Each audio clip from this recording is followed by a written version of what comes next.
Hello, microbiology learners. This is part 3 of the Unit 2 screencast on bacterial pathogens of the human body. So we're going to start with gram-negative bacteria.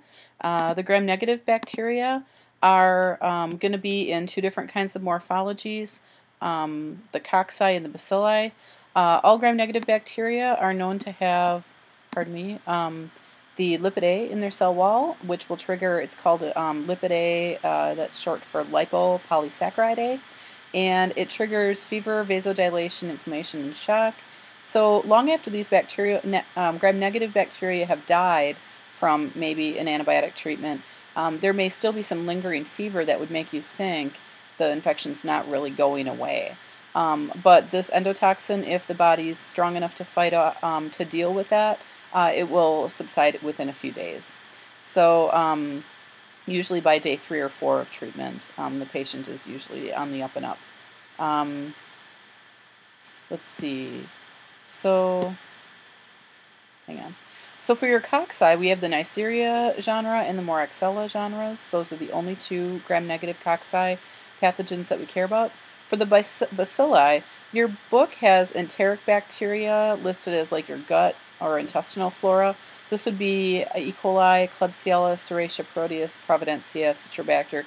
These are just to name a few. There are certainly dozens of different kinds of enteric bacteria that infect our intestines. The non-fermentative GNBs, like your Pseudomonas and Burkholderia, you're going to want to know about. I believe Burkholderia cepacia specifically. And then for your stool pathogens, notice there's a particular strain of E. coli, the 0157H7, is the enterohemorrhagic or food poisoning E. coli. This will be not normal flora in our gut. Salmonella, Shigella, Campylobacter, and Yersinia are all also genres that are not typically found in our guts, but will become opportunists. Either we'll eat something that's infected or we'll get exposed. I'll talk about our exposure to Yersinia in a little while. The other GNB you're going to want to know about is the Haemophilus species, which is like a little pleomorphic coccobacilli sort of organism. So for your GNC, the Neisserias are non-modal, diplococci, oxidase positive, and then the two species that we care about are the gonorrhea and meningitis.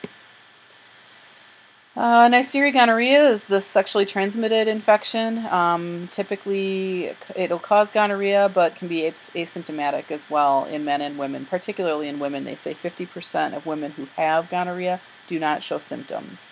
Not 50% of all women have gonorrhea, but of those women who do have it, 50% are asymptomatic. This can trigger PID or pelvic inflammatory disease and also be transferred to the infant in the event of childbirth. This is what, it's a nice scanning electron micrograph of Neisseria gonorrhea. We call it a diplococci, and they'll kind of cluster side by side in this fashion. Diagnosing it, we use genetic probes. We want to get to the bottom of this relatively quickly. So culturing is not the best way to get a positive result for this. When people have gonorrhea, there's a fair assumption to make would be that people who have it don't always go and get tested for it. If they do go and get tested for it, the faster you can get the results to them, the better. And in that event that someone does have gonorrhea, the doctor will then treat any of the sexual partners. So we'll use genetic probes typically. We can also gram stain discharge from the penis, which would be if we see the gram-negative diplococci in penile discharge, doctors will oftentimes treat just based on the gram stain result. You can treat with broad-spectrum antimicrobial drugs, but there are some emerging resistant strains. So I forget what strain they call that. If it's the HNO4, I can't remember. And of course, abstaining from sex will relieve you of any chance of getting this. Neisseria meningitidis, the pathogenicity of Neisseria meningitidis, it's kind of a sneaky bug that hangs out in our normal flora in our respiratory tract. Immunocompromised individuals can come down with bloodstream infections or cerebrospinal fluid infections. The CSF infections, the meningitis, can be deadly. we will give Neisseria meningitidis in vaccine form to high school graduates who are going off to college to live in the dorms. I believe that's actually a requirement now that colleges require students living in the dorms to have this. And there are, just the school nurse's office where this can be administered. Let's see, meningitis can cause death within 6 hours of the symptoms. So you may be flu-like symptoms or whatnot, but it can also strike you down and kill you in a pretty short period of time. To diagnose, this looks like a repeat from a previous slide. A picture of Neisseria meningitidis, you'll see this petechiae, or these bruised kind of ruptured capillaries that will lead to like a bruising on the skin. And then it can also lead to these dark toes that are kind of symptom of the gas gangrene as well. But at this point, sepsis is probably an issue, bloodstream infection of Neisseria meningitidis. So IV antibiotics would be indicated in these cases. Oh, I think this is a repeat as well. Neisseria meningitidis, that's also a repeat. Sorry about that. Moving on to the Enterobacteriaceae. I've kind of glazed, I haven't even talked about the Moraxella. I don't have slides for that. But Moraxella, the group that presented on Moraxella did a great job. It's mainly something that's normal flora in our respiratory tract, but can become the pathogen for ear infections, for sinus infections, for if you have a pneumonia that's Moraxella borne, you can see the discharge, the sputum is typically a very thick, viscous yellow color. So that's about all I have on Moraxella. I don't actually have any slides to show pictures of that. The Enterobacteriaceae, these are going to be your normal gut flora, facultatively anaerobic, meaning if there's no air, they can still survive just fine. Makes sense because it's in your gut. Let's see, they're pretty susceptible, although the patterns of susceptibility are variable, so you really do have to wait for culture results to know what drugs are best to treat. One strain of an Enterobacteriaceae could be pen resistant and another not. So E. coli might, pen might treat it just fine in one person, might be a pen resistant strain in another person. So these are some light microscope graphs. These should actually resemble what you've seen in the gram stain labs that we've done. And here's a dichotomous key that's similar to what you have. What I like here is there are some nice little pictures of what a motility test looks like. It's just a schematic. It's still pretty hard to realize how these tests work, and we don't really have the resources and time to do these extra tests in the micro lab.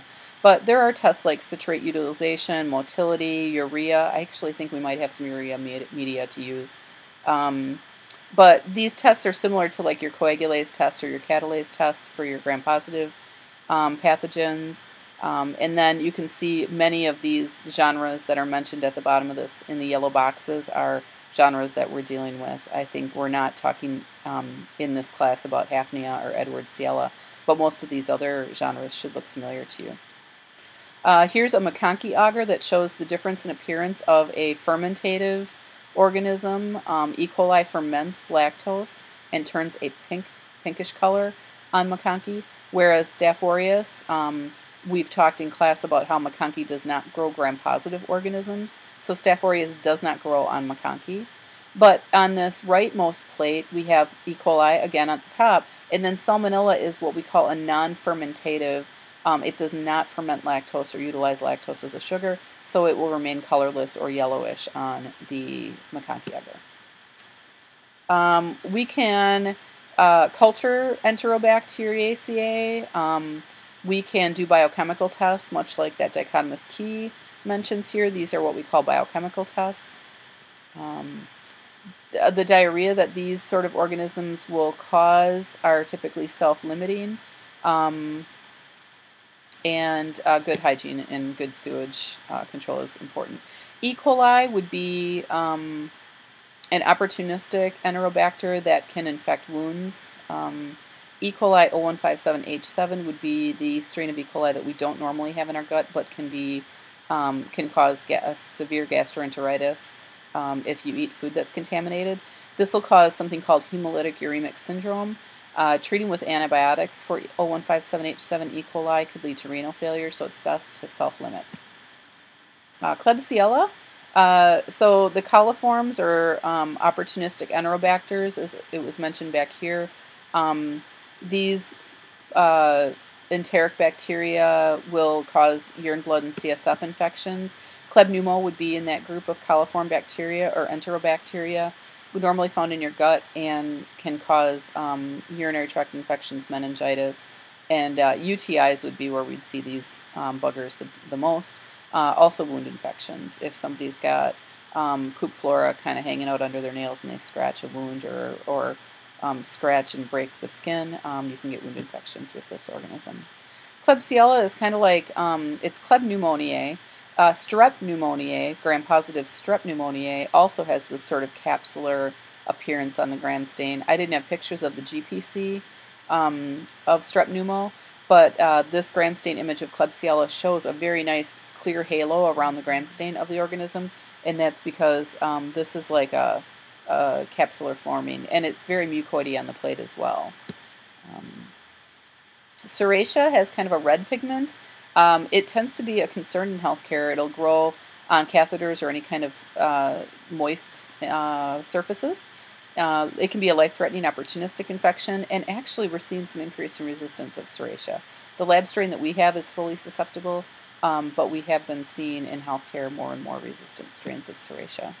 Here's what it looks like on the plate. Now this is just a regular nutrient agar, but you can see how red this organism grows. Very cool.